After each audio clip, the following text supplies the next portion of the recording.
Ladies and gentlemen, welcome back to Crossroads with Cam, the show about life and the journey of faith. I'm Camden. Today we got Will back again. Yes, sir. You guys got a sequel. Episode 10, right? We had sir. the three-person episode, and Will was a part of that one. That was a fun one. Absolutely. Yeah, how's life been lately, man? It's been good, man. I graduated from New College of Florida. Oh, yeah, last time we were talking about your degree and everything, so now you got that done. Finally got a major in natural sciences, Bachelor of Arts. Yes, sir. Let's go. So life's been pretty great, and I've been recently filling out some information to go along my progress of getting ready for my graduation program. My graduate program. I'm with Wake Forest.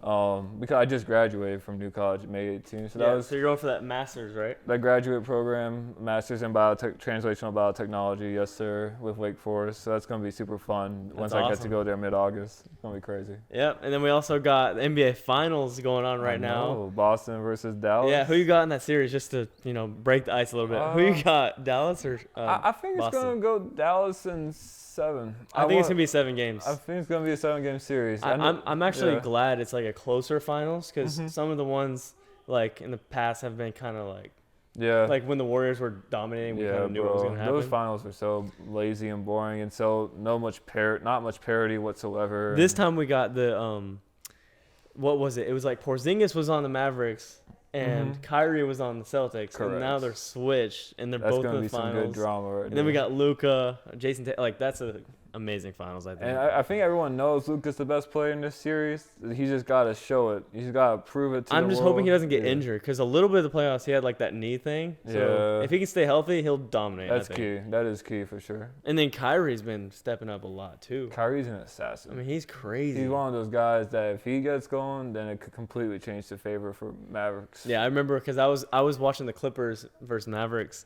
and all of a sudden, so the Clippers are up by 30. Yeah. All of a sudden, Kyrie gets like 14 points in a row, just him. Was that the game he had 38? Brings the comeback. Yeah, I think so. He had a 38-point game against the Clippers, and was like, I'm guessing that was the one because he just went crazy, and you never know with Kyrie. So true. He had like 36, and so did Luka in that closeout game against Minnesota. So they step up when they need to every time. So I'm excited. I think I want Dallas. Personally, because I'm a Heat fan and the Celtics kind of broke.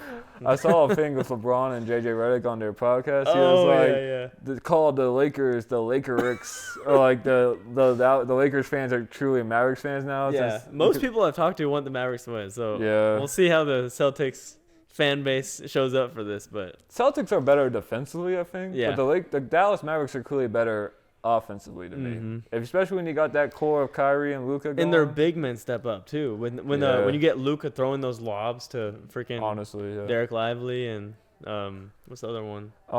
They got Daniel Gafford. Oh, Gafford, who's a huge player, and they got PJ Washington, who's going to need to hit big. Derrick Jones Jr. with the freaking huge hammers. Jones Jr. If Derrick Jones Jr. steps up defensively, and Kyrie and Luka continue to play decent defensively, I think that's key. And the biggest X factor off the bench for Dallas, I think, is PJ Washington. Yep. So. And if you don't watch basketball, you have absolutely no idea what we're talking about. But anyways, that's kind of just the little intro. I think that's going to be a fun series. But I think for sure. That kind of segues into what you wanted to talk about a little bit this time was.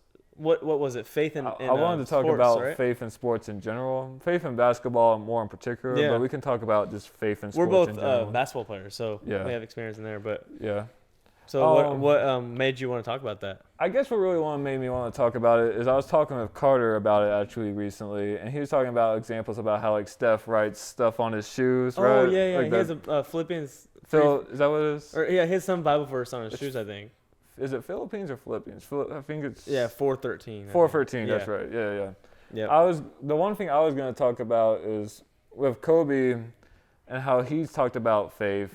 He talked about how like God not just carries him, but he carries him and the cross, which is like a very powerful story about like Kobe's belief and faith in his sports and the mentality he goes about. Kobe sports. had the best mentality ever too. Honestly, yeah. One of my favorite quotes of Kobe's is that like.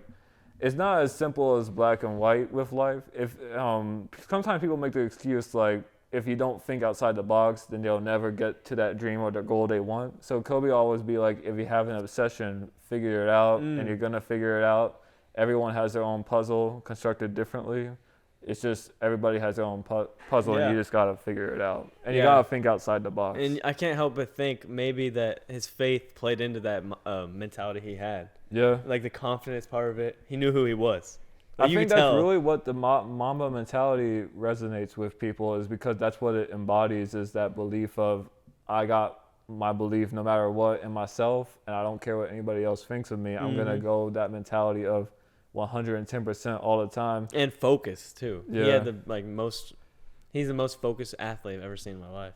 Honestly, he knew how to get into the grit zone. and determination is not matched by anyone. There's only Rest in peace, by the way, man. Yeah. That's when the world started to change.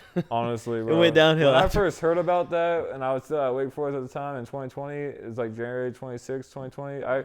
I first heard about that through TMZ, and I was like, what happened, bro? And like, he's just such a, like, what he stands for, legacy. His legacy is just so influential. I still have like some Kobe shoes in my closet. And I used to wear Kobe's all the time in basketball games. I have like the Kobe Mamba Protros. Oh, really? Yeah, the 4s. Man, Kobe's just one of those special players that he's not about being defined by his setbacks. I remember Chris Bosh had a really good story I wanted to talk about.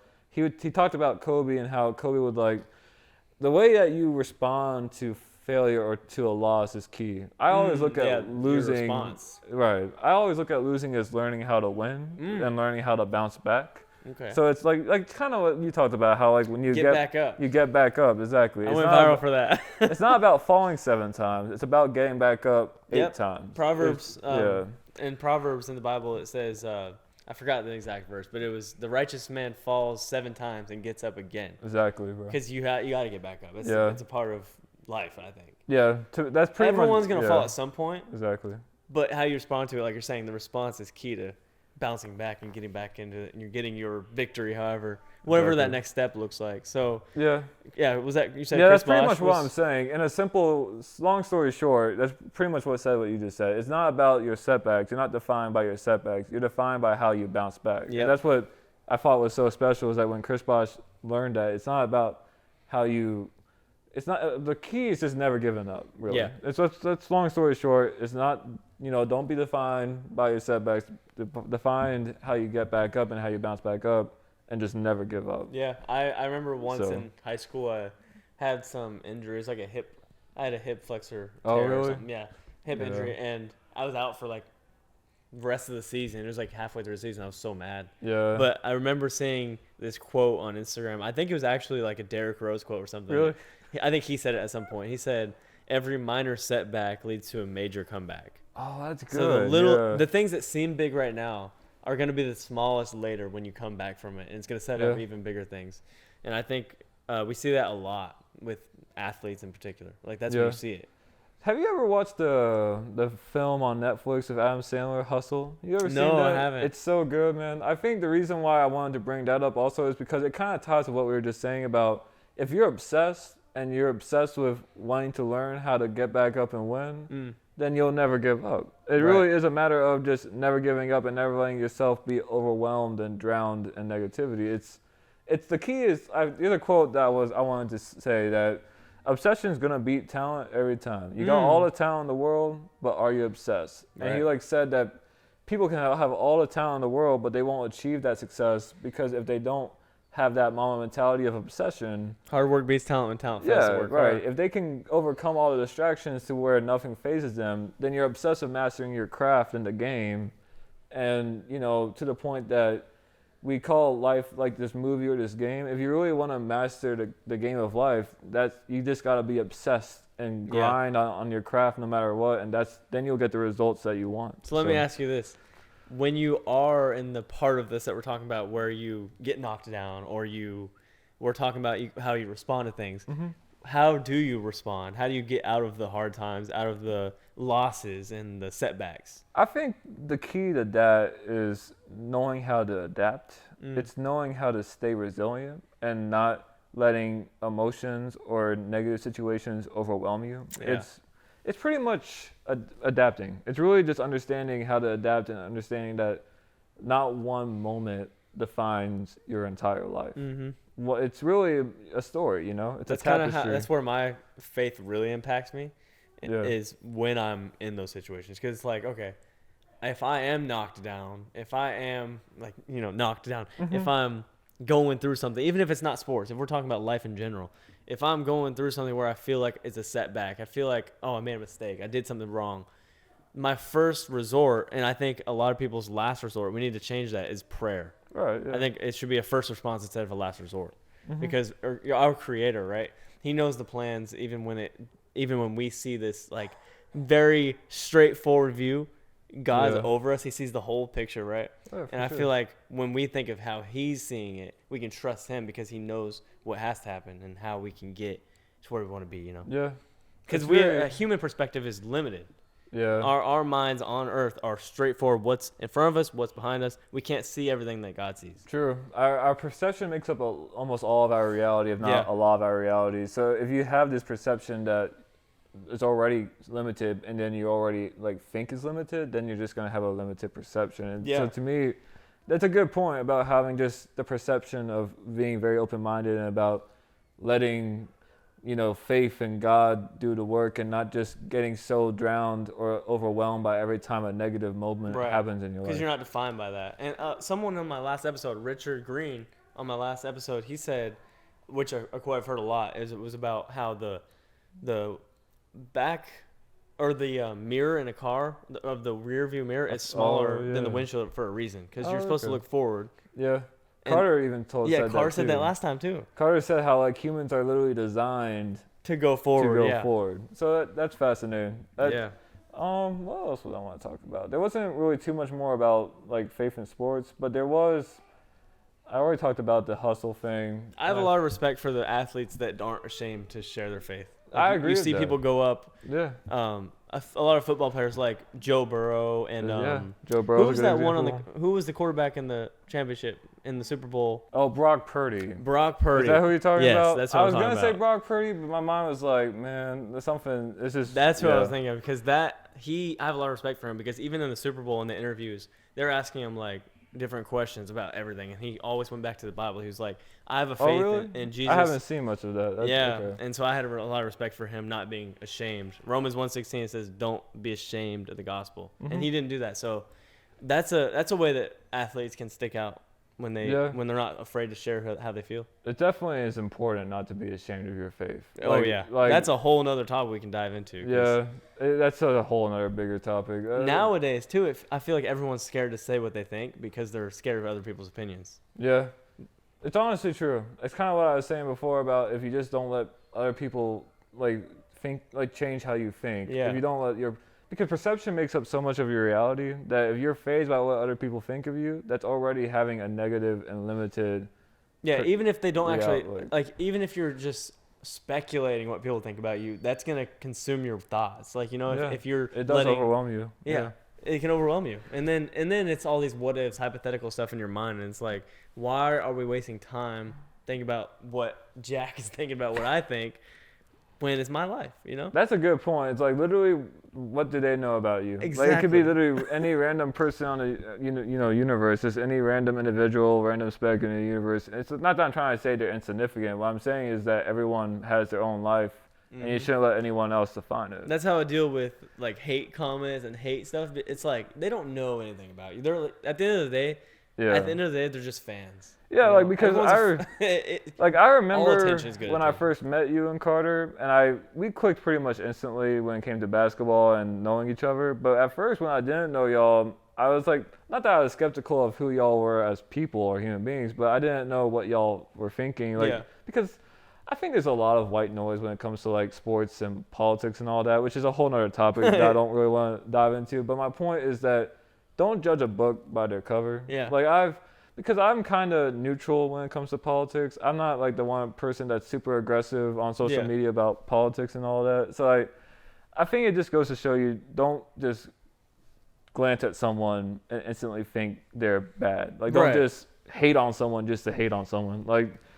And we see that a lot now with social media. Yeah. It's so easy to hate on people. It is true. It's an issue, I think. I think it kind of goes back to what I said before about social media with cancel culture. And I know it sounded like I was saying cancer, which either way, what I'm saying is don't just cancel someone just because you think of that first thought. Even if you hear them say even if they believe something you don't believe, doesn't mean they're a bad person, you know? Yeah. Like, I'm sure I have different opinions about things than you do, Right, and you have different ones than Carter, and we're still friends. Like, we get along great. Yeah. And that's something that people don't do right now, though. People on social media see one thing someone says, and they're like, oh, I don't want anything to do with that person. And that's toxic. And that's, you know, because I was seeing some of your stuff on social media about, like, the family unit and stuff recently. And, like, I'm not that I'm scared or anything, but I always wonder if you got to meet my family, what it would be like, because we do have different Everyone viewpoints has and all different, that. like, and there's nothing wrong with we kind of talked about voicing that a your bit. viewpoints. Like, right. You have free expression for a reason. I want to say, okay, now that you brought that up, I got to say it. I posted this video today about a family unit, about having a father and mother and the kids. And it wasn't that, I didn't think it was that controversial, but TikTok took it down and said it was hate speech. I think the reason why they said that is because they saw your caption and they're like, okay, this guy's like diving in too much into it. But I'm like, it's free expression. So like, yeah, at what point is free speech not free if we can't say our beliefs? You know. I think that's the irony of social media is that people want to use it as a vehicle, as a platform, but then some people don't, and they just use it for making money. And it's just like, there's so much division with social media because it can be super toxic, but it can also be super beneficial depending on the way you use it. If you think about the people at the top, like the owners, the CEOs, they have opinions on things too. And I guess there's a line between like it's their company, so that they can do whatever they want, right? It's a private company. But then since social media is so big now, it's like it's hard to draw the clear lines between free speech and opinions.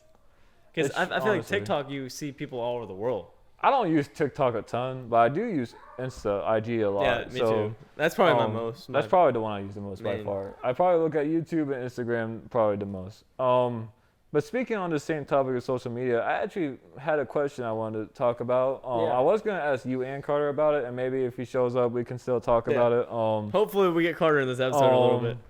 But I was going to talk about, is there a correlation between, like, God and like the social media algorithm? Because I know we talked about how like social media can be seen as an evil thing and as a good thing. Yeah. Like there's some people see it as like as a trap, and some people see it as an opportunity to be a platform. Like, you know, I think you even mentioned it, how like sometimes the harm and evil of something can also be used for the good of something. I was just talking about that. Like God takes what the enemy means for evil and turns it for good. So even if something is like bad in a lot of ways, God can use it for good. Right. Which is it's interesting because I saw a celebrity say like some people think the algorithm on social media, like how does it know what you're thinking? Is it like an AI God? And I was like, that's a little bit over the top because I think social media can be good and a bad thing. Like some people might see it as like a trap or like the devil, and some people might see it as like a good thing. But I don't really put religion too much into the social media aspect. I kind of try to separate just for the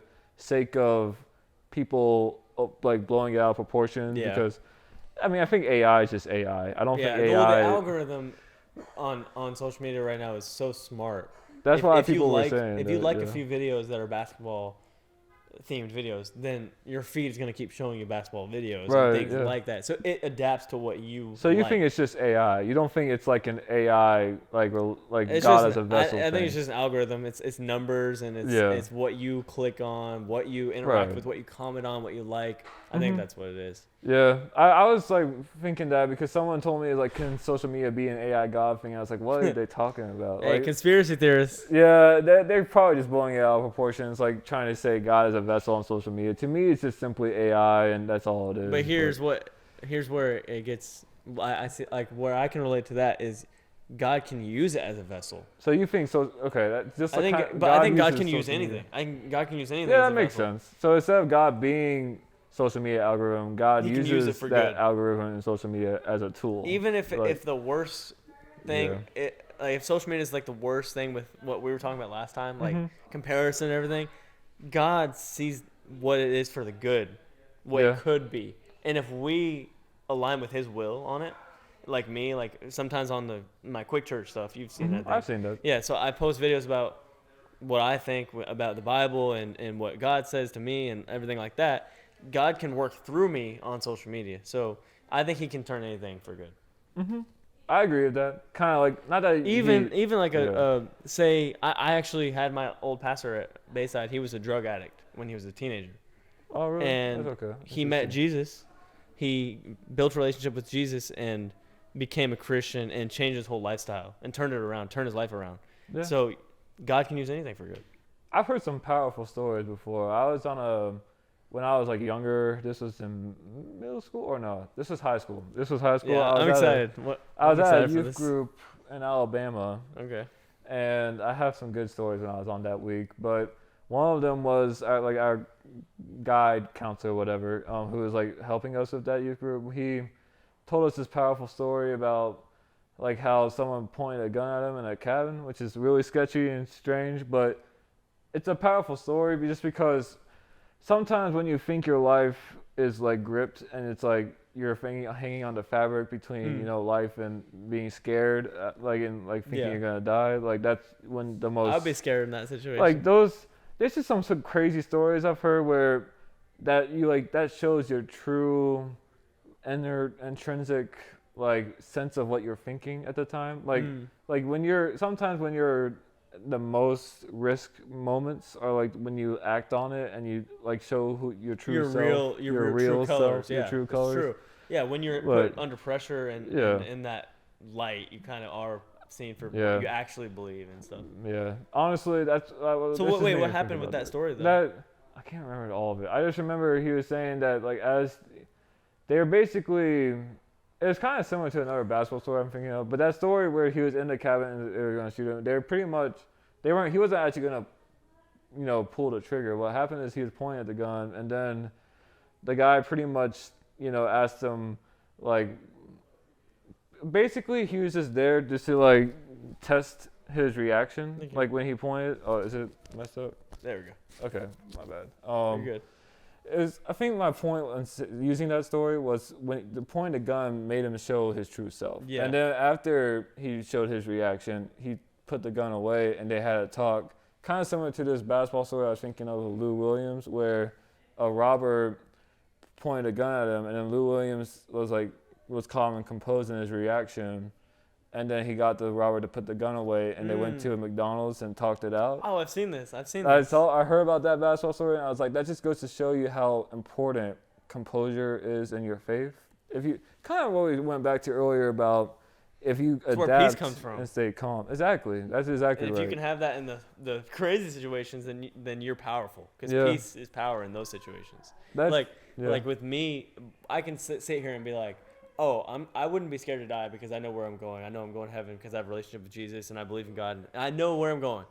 And I can still be scared when someone points a gun at my head, exactly. Right? But in that moment, if I'm composed, you could talk a big way out of that, That's a crazy story, though. So let's switch gears a little bit. Where are you, if you're comfortable, where are you right now with your faith in your life? Since I know you've been busy a lot and you probably had a lot like with your head because you just finished your degree. Just finished graduating from New College, got my natural sciences major, my natural sciences now degree. You have the next stuff. So how's your like faith and your life fitting in with everything going on, and how do you manage it? A lot of that I think has been great because my family's been strong with me, and sure this summer has been a lot of overwhelming emotions, some happy and some great, and then some have been a little bit, even overwhelming for me. Everyone deals with a lot of moments in your life. It's easy to get overwhelmed. I think a lot of it is your direction. It's like kind of like you said before when we talked last time on the podcast, like sometimes it's hard to embrace the unknown, even though you're supposed to embrace the unknown and not let you like be so controlling of your life to the point that you don't explore things. I think that's key is just like at the moment, I'm just looking forward to the future, but I think it's important that you don't get too far in the future or stuck in the past and that you just embrace the present. Right now, yeah. Sometimes I got to like zone out and be like, this is life, Yeah. This is life. No matter what good, bad, ugly, beautiful things happen, it's life. Yeah, Everything, honestly. Yeah, like life has all of those things in it. So sometimes you got to just like zoom out and see the whole thing. I think the beauty of life is the duality of life. I actually had a thing I wanted to talk about with that. Where did I say that? What does that mean? It was when I say the duality of life. What I'm saying is like just like both sides of the coin. Like whenever there's something good, there's bad. Right. Yeah. There's spontaneity, good. Chaos, bad. Love, hate. Yeah. You know, there's all these different sides of the coin of duality. Just like, you know, if love is kind of like a blade, it can be helpful, it could be a great thing, but then it could also be a terrible thing. It can lead to heartbreak and stuff. So it really is all about your composure with faith in life. Where is the quote I wanted to say? There's a thing about duality. It was a thing about, where was it?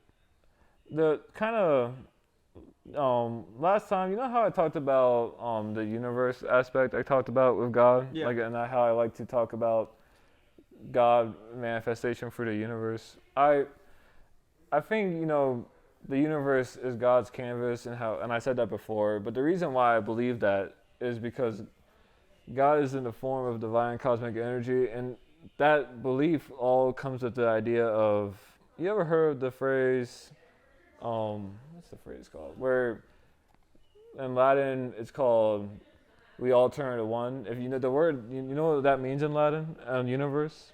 Oh, that's what that means? It literally means in Latin, we all turn to one. So it's kind of like embracing the idea of unity. Okay. It's like, that's why I believe in the idea of God and the universe, because in Latin, universe, yeah. Oh, is it getting muffled up again? Yeah.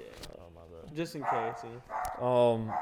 My point is that I think universe is not just a scientific thing. I think the word in Latin just like, it literally means we all turn to one. So that's what I was going to tell. So you see God as the universe, or at like what? I think God operates through like energy of the universe. I think God created the energy of the universe through divine and cosmic energy. Yeah, because I was going to say, how do you think the world started? Like, because a lot of people believe the Big Bang was a thing, but and Carter said this last time, like, what caused that? You know, there has to be I agree with Carter on about watchmaker. Yeah, like how, like, yes, do I believe the Big Bang happened? Yeah, but again, Lego pieces don't just fall together. Oh yeah. They fall apart. Right. So I think someone with that divine energy, through that divine energy, had to put the universe together and create the universe. And I think that energy that, you know, is in the universe, exists in the universe, is God. Yeah. So in a way, I think God is the universe, but I also think God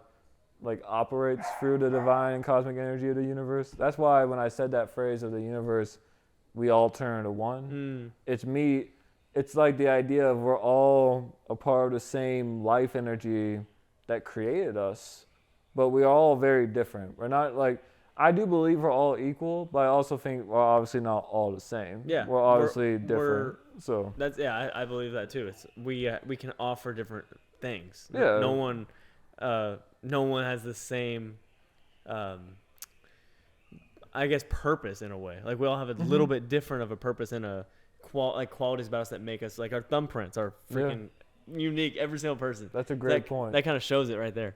The way the Bible says it is that we're all a part of the body of Christ. So we're all a part of this big thing, and we are like the hands and feet of Jesus. So we're the creators. Because God created us, so we have the power to create too, which is cool, I think. Yeah. So we all have like a different purpose and a part to play in the universe. I think we all are unique because we all are just created for a different purpose and a different story. We all have our own purpose and our own story through faith. And experiences. We all go through different things that make us how we are too. It's a good point too.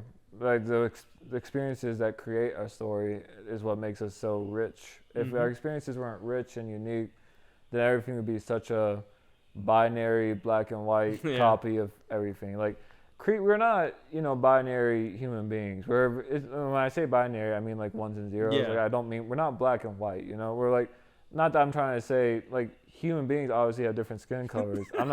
I'm not trying to make that political. What I'm saying is because we're not black and white. I'm saying just kidding. is mentally we're not binary human beings. Just code. We're not just a code. Right. Yeah. Exactly. One thing I love about God is that He's so creative. Yeah. Like if you ever see a sunset at night that's like insane, you're like, wow, or like a rainbow or something like that. Yeah. He's so creative, and since we're made in the image of God, we have that same creativity. Yeah. And that's what makes us all unique. We can do the things we want to do. We're not just robots. I agree with that 100%. And that's one of the reasons I believe in God. Because if you think of love, it's an emotion, right? You can think of it as a chemical reaction because it is, but there's something deeper than that. Because if it was just that, you wouldn't, like if you think of a mom, do you love your mom? I definitely. There'd be Does she times love where you? I struggle with the story of like moral ethics because we talked about moral compass last time. Yeah. And we also talked about like how does moral compass and morals exist without God, which is an interesting question because I asked my grandparents this, who, have different viewpoints than me slightly, and then I also have different viewpoints than you. And there's nothing wrong with that. We all can voice our own. That's how expressions conversations. Exactly. You gotta have. I think that's the beauty of having different stories. Is that, like I said before, we're all equal, but we're all different. So if we're all different, might as well share the stories with each other and embrace it. So okay. So does your mom love you? I do 100% think that, and I love my mom 1,000,000%. Okay. So we'll take that, right? What makes you believe that? I think it's intrinsic. I think it's like an energy, intrinsic, like a moral, mental energy that's just a shared human connection. Because ever since connection. Ever since you were born, right? She made the decision to care for you enough where you could end up being your own person. Like you could, they fed you, they, gave you a place to live, right? Yeah. Until you could actually do your own things and make your own decisions. So someone cared about you enough to do that. And I think that shows that there's more than just a chemical reaction in the brain that love is. That's a good point. Because when I feel love, when I say I love like my mom or my brother, I know that there's something more to it because of the way that I live. Like, I think growing up for me, I was so exposed to so many different things. So I had a tough time believing full on right away in God, like this religion and this religiously. I believed it more spiritually. But now I do think science and religion work together. And now what I think it is like, that's what, we talked about. There are certain things that you're wired with that, like, sure, the scientific lens looks at it as you're just wired with intuition and your instincts, and you're wired with this mental energy. But then again, if you believe in the idea of soul and consciousness, how does that come to be? Like, because even if you did argue the scientific side of things, of like you're wired with your intuition, your instincts, and all of that, and it's just an intrinsic mental energy, and it's just a human creation life thing, and it's not God. But how did all this stuff that's wired with you mentally come to be? And why can you make your own decisions then? Why can you decide to do things bad or good? That's a good point. Because you have that free will, and that is what makes you. There's a lot of agency and a lot of mental energy of us soul-wise that I'm like, the soul and consciousness idea, I think, is a hard thing to grasp without a spiritual lens. Yeah, it's hard because a soul in itself is like a, difficult thing to believe in if you don't believe in a God. Yeah, exactly. Because if you don't believe in a God, if you're an atheist, a lot of them don't even think there is a soul. They think it's just, I don't even know, actually. Yeah. I need to talk to an atheist on that. I know from firsthand that there are people who are spiritual like me who, like, at first were, atheist or agnostic. Right. So I would assume, from what I know and from what I've firsthand experienced in the past, that currently there are still many people who think like me who aren't necessarily automatically thinking everything's religious. And it's just, I do believe there are people who can believe in the idea of soul and consciousness without just lending it towards and there God are there, religion. But see, there's my argument is how does that work without a creator? Because I think it boils down to, it just doesn't, my mind can't, like, I think the reason why there's this confusion and why there's this division in thought, or like this different stances, or at least, I don't want to say division because that makes it seem like it's negative and hatred and all that.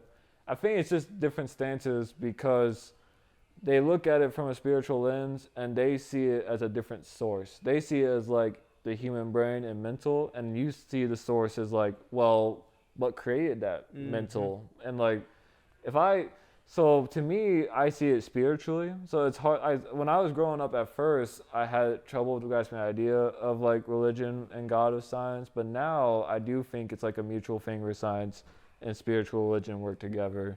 Because I don't understand how you can argue the source of, soul and consciousness without faith, without some sort of divine energy and cosmic energy at play. So to me, I think that it's God. Yeah. I think the reason why I struggled with calling it God at first is because I was exposed to so many different beliefs growing up, with my growing up in a Catholic school and growing up in an Episcopalian school, and especially with me having Christian morals and a moral compass, it felt like I didn't want to just be influenced by what other people were telling me to think. So I just kind of thought my own thoughts, and that's why I interpret it as just divine energy and not God. And that love thing I was talking about, the human feeling of love, I didn't explain it great, but there's this guy named Cliff. Mm-hmm. Look up Cliff.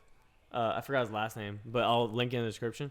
He's like a amazing speaker, and he explains that really well. So I'll link that down below. Carter talked about it well last time, about how where do morals and moral compass come from? It's kind of part of that conversation. Yeah, where does soul and consciousness and morals and moral compass come from without, some kind of divine energy or some kind of spiritual faith? There has to be because everything, there has to be a right and wrong somewhere, because if there wasn't, in our moral compass, if there wasn't, then why would killing babies be bad? Or innocent things. Why would it be bad? Because there has to be something telling us it is. I think what people would argue, though, is that it's just human intuition. It's just human, mental So where does brain that capacity. come from, though? That's my question. It's okay, if you're going to say you're it wired... could be that, but that has to come from something. That's my argument, is that if you are on the scientific lens of things, and you are arguing that you're just wired with instincts and intuition and intrinsic mental energy, where does that mental processing, what's the source for this up here? What's the source for your soul and consciousness? Science cannot disprove God, like I talked about last time. And even with, if you think of evolution, for example, that doesn't mean God doesn't exist, because I think of evolution, I do believe in evolution as a process. Right. So I don't think of it as a beginning, because if you're evolving, you have to come from something. In the first place. But as a process, if he is the most powerful thing ever, if there's no limit to his power, what makes us believe that he can't cause something like evolution to happen? Yeah, I think that's where I slightly disagree with you, is that I do think that evolution, it's a mutual collaboration between science and religion. And Carter talked about it last time, too, about how, God could potentially maybe utilize evolution as a tool. But I think it's more science and religion just flow and work. So what do you think about together? Evolution? I do think evolution is real. Where's your? You said you disagree, but what's your? What I'm saying I disagree about is that I disagree with how you say God uses evolution as a tool. I think it's more of a mutual collaboration between science and religion and faith. Okay, so but what I was the point I was trying to make is we can't prove that he doesn't, though. No, that's fair, because there's nothing in the world that disproves God. Science is all about proof. From what I know, anyways, it's hard to disprove God. Actually, you can't prove anything in life. You can have evidence for things. There are some things that are just simple black and white. Evidence. But most things are you can only have evidence for it. There's evidence for for things, and like we're sitting here right now. There's evidence that we're actually here. Mm-hmm. You can't prove that this isn't a dream or something. You can't prove that. Right. But you have strong evidence. You have me. Yeah. With the you have strong evidence that existence is a very fascinating thing. Yeah. This could go on for a long. We can talk about so many philosophic ideas, and I'm not trying to create so much gray area to the point that we just get lost in quicksand and stuff. But there's the philosophic side of things of stuff with time and existence is fascinating. Yeah. You ever heard of the mythology of Michael Jordan? The idea of Michael Jordan. Hey, what up, Carter? Ladies and gentlemen, welcome Carter Bettinghouse to the podcast. I was gonna talk about Michael Jordan, the mytho. We were talking about. Here's mic check. Michael Jordan. Yeah, Michael Jordan. That seems to work. Can you sit in the middle, Carter? Maybe you want to try to sit in the middle? Because the cameras are, just so you're in it. There we go. Okay. Yeah.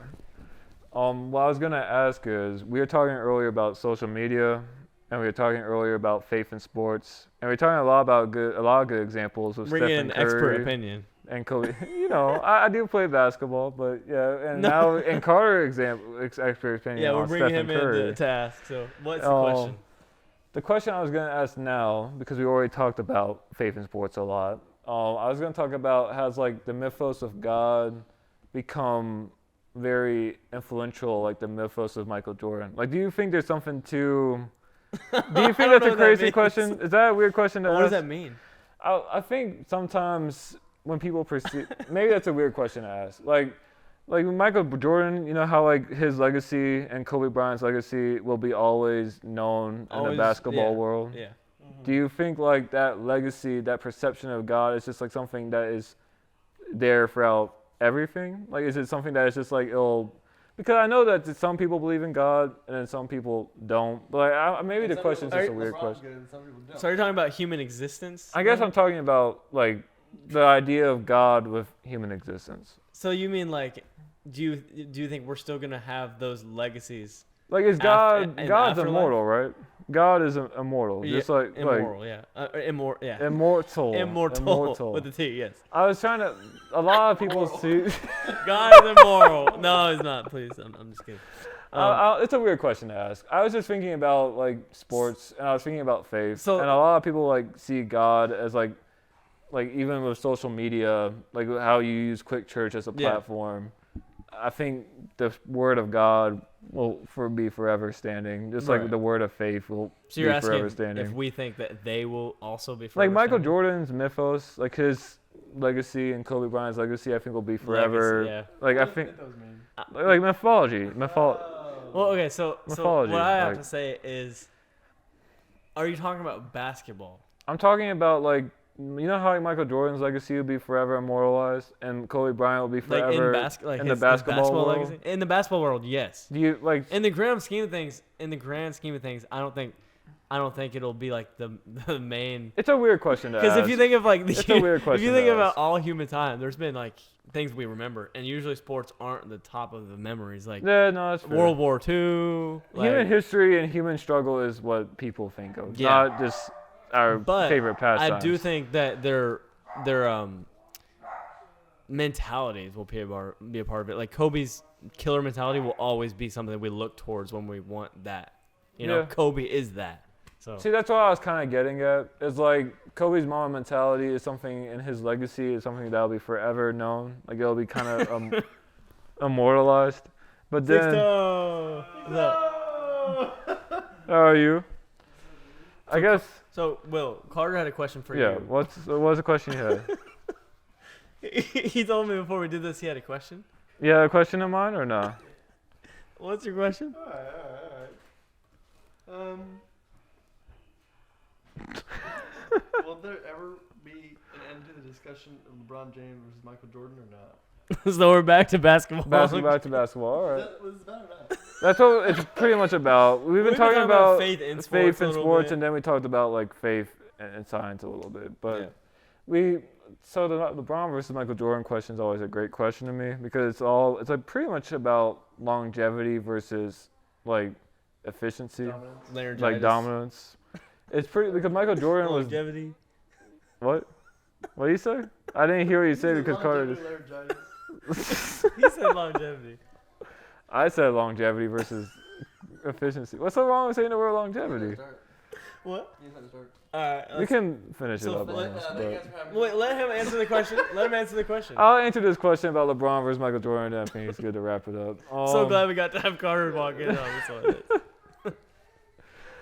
So to answer your question, I do think it's simply about a matter of longevity versus efficiency. I think LeBron's dominance for such a long time and like him breaking so many records for the first time, being the first to do so many things that have been unprecedented, like having 40,000 points and having 11,000 assists and having 11,000 rebounds. I think the biggest thing that I've heard is if you want one shot, you're choosing Michael Jordan. If you want one season, you're choosing LeBron James.